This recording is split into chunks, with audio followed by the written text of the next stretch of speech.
What's up, Mavletic lovers and listeners, and welcome back to another episode of Maverick Postgame. We hope some of you got to see some of our athletics this past week. If not, don't worry, because today we got another full show for you today as men's basketball sets a free throw record in their victory. And women's basketball has an incredible weekend sweep.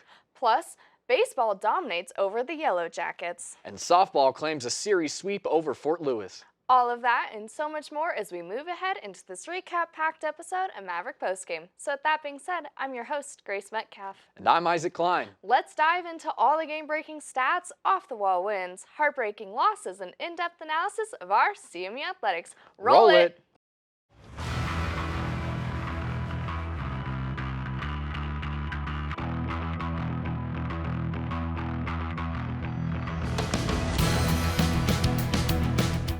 Hello everyone, once again I'm Isaac Klein. And I'm Grace Metcalf. Let's hop right in and take a look at all the Mavtastic action that took place this week here at CMU.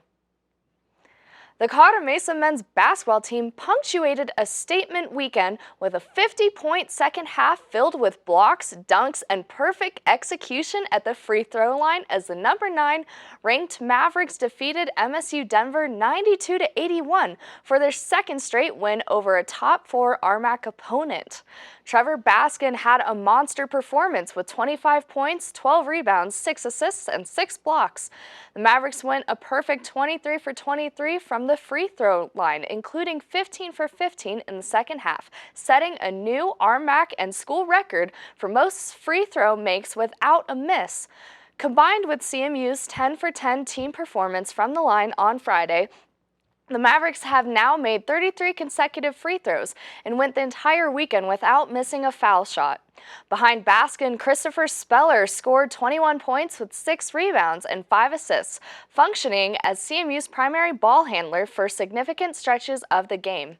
Isaac Jessup had 17 points, hitting 3 of 6 three-point attempts, while Owen Kuntz finished with 10 points to give the Mavs 4 players in double figures. The score was knotted at 37-37 with a minute remaining in the first half when Elijah Knudsen hit a step back the break three-pointer, his second of the half, an exchange of free throws where the Mavericks made both and MSU Denver made 1 of 2, gave the Mavs a 4-point lead at halftime, 42-38. Mesa made its move out of the halftime break after MSU Denver scored the second half's opening bucket. The Mavericks ripped off a 13-0 run to open up a 15-point lead at 55-40, punctuated by Christopher Speller assisting Baskin for a three-pointer before laying it up himself on CMU's next possession. The Roadrunners continued to counterpunch, however, as they trailed by only 6 with under 5 minutes to play after Caleb McGill layup made it 72-66. From there, Baskin took over to close out the game. Baskin hit 2 free throws before blocking an MSU Denver attempt at the other end with 4 minutes and 5 seconds left to play in the contest. Baskin then assisted on 3 of CMU's 4 field goals, setting Michael McCurry, Owen Kuntz, and Christopher Speller for in-the-paint baskets around Isaac Jessup 3 that brought the score to 83-70 with 2 minutes left. Baskin's teammates repaid the favor, connecting with the redshirt junior for several alley-oop dunks in the closing stages of the match, including one fast break that Baskin ignited himself with a behind-the-back pass into the front court. Baskin slammed home one final dunk with 5 seconds remaining for CMU's final points of the game. As a team, the Mavericks shot 51.7% from the field, 39% from 3, and 100% from the line. MSU Denver shot the ball well, also finishing 50.8% from the field, 56% from 3, and 67% from the line. The Roadrunners made 5 of 6 three-pointers in the first half. Saturday nights are grinded out nights in the RMAC. In a conference that plays on back-to-back nights, the baseball teams that can gut out wins in the second night are the ones in contention for a conference title. At the end of the season, that was the case Saturday for the Colorado Mesa women, who found a way to beat MSU Denver 53-45, once again relying on defense to remain undefeated at home, and a move into a 3-way tie for second place in the RMAC, one half game behind Regis and CU Colorado Springs. Olivia Reed led CMU with 21 points and 9 rebounds, and Claire Heitschmidt was tough on the boards with 11, all on the defensive end. Mason Rowland dropped in 14 points and 8 rebounds with one crucial steal and pull-up jumper in the opening minute of the second half to put the Mavs up 6, capping an 11-5 scoring flurry that broke an 8-8 tie at the 4-minute 14-second mark on the first quarter. A pair of free throws by Kylie Kravik gave CMU a 9-point cushion at halftime, 29-20. But MSU Denver rallied in the third quarter, outscoring the Mavericks 17-14 midway through the quarter. The Roadrunners were within 2 points after a three-pointer by Brooklyn Jones, but Kravik drove for a layup and Heitschmidt hit a jumper in the lane, followed by a second-chance layup by Rowland. Although the Mavericks didn't trail after the 8-8 tie, they couldn't put the game out of reach until the final minutes, mainly because of the effort of Michaela Espinoza, who poured in 20 points for the Roadrunners, hitting 3 of their 4 three-pointers. Still, the Mavs made her take 21 tough shots to get her points.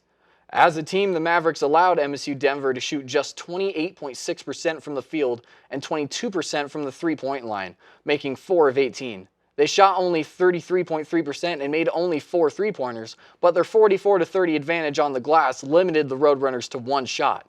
MSU Denver had only 7 offensive rebounds to CMU's 13, which the Mavs converted to 11 points.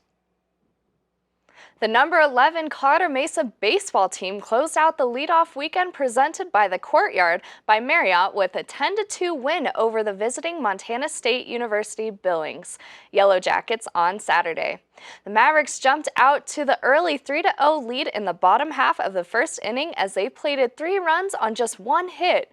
Joey Blank scored on a wild pitch just before Caleb Thomason laced a 2-run single to left field that scored Rob Sherrar and Jonathan Gonzalez on the play.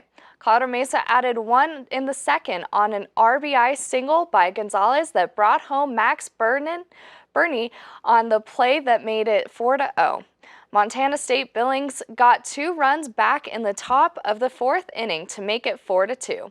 The Mavericks got those 2 runs back and then some in the bottom of the 5th. Joey Blank stole third and scored on an errant throw by the MSUB catcher. Later in the inning, Ethan Nunes hammered his first collegiate home run, a no-doubt 2-run shot to left field to make it 7-2 after 5 complete. They would add on 3 more runs in the later innings to give themselves extra late inning cushion. Joey Blank, Ethan Nunes, and Caleb Thompson all had multi-hit games for the Mavericks. Colorado Mesa wouldn't need a ton of runs as their pitching was outstanding on the day. Kyle Miller took the ball in the series finale and went 6 complete innings to earn the win. He allowed 2 runs on 3 hits, walked 3, and struck out 6 in just 90 pitches. He retired the first 9 batters he faced before allowing a single in the 4th inning. As a team, the Mavericks dominated in statistics, recording 8 hits to the Yellow Jackets' 3, as well as only recording 1 error to their 2. The Mavs also recorded more RBIs, 8-2, and fewer strikeouts, 5-8. Redshirt junior Ali Disler recorded the first 4 and 5 overall RBIs, helping lift the Colorado Mesa University softball team to a Sunday doubleheader and weekend series sweep over Fort Lewis College. Disler drove in all 3 Maverick runs in the 3-2 first game win, hitting a go-ahead 2-run home run to deep center field in the 6th inning, and then added 2 more RBIs in the Mavs' 9-1 Mercy Rule victory in the series finale. 5th-year senior Ileana Mendoza and sophomore Michaela Westmoreland also homered in that game as the Mavs moved to a 6-4 overall while sweeping their first Rocky Mountain Athletic Conference series of the campaign. In the first game, the Mavericks were able to take an early 1-0 lead in the first game of Sunday's Twin Bill manufacturing a run after Maya Areta drew a leadoff walk before stealing second. Arietta then moved on to third on a ground out and scored on a Disler sacrifice fly. The Skyhawks then took a 2-1 lead on back-to-back Hannah Rutherford and Emmeline Redmond singles in the bottom of the second. Meanwhile, FLC pitcher Amy Shanks held the Mavs without a hit through the 5 innings. Although the Mavs did strand a runner on third base in the 5th, their only runner left on base the whole game, momentum then turned in favor of the Mavs in the 6th as Mendoza beat out a bunt single, helping set the table for Disler's 2nd home run in as many days.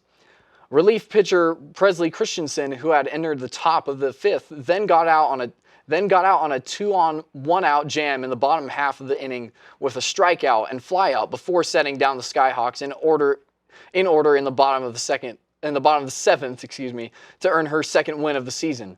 She allowed just one hit and struck out 5 Skyhawks in 3 innings of work. As a team, the Mavericks were out-hit by FLC 6-2, but managed just 6 singles while leaving 7 runners on the base. The Lady Mavs recorded more RBIs, 3-2, and had 1 home run while they recorded 0. Now that we have recapped some of the games, it's time to announce our Maverick of the Week. Our Maverick of the Week goes to Trevor Baskin. Trevor has been named the RMAC Defensive Player of the Week in 2 wins over number 21 Colorado School of Mines and MSU Denver.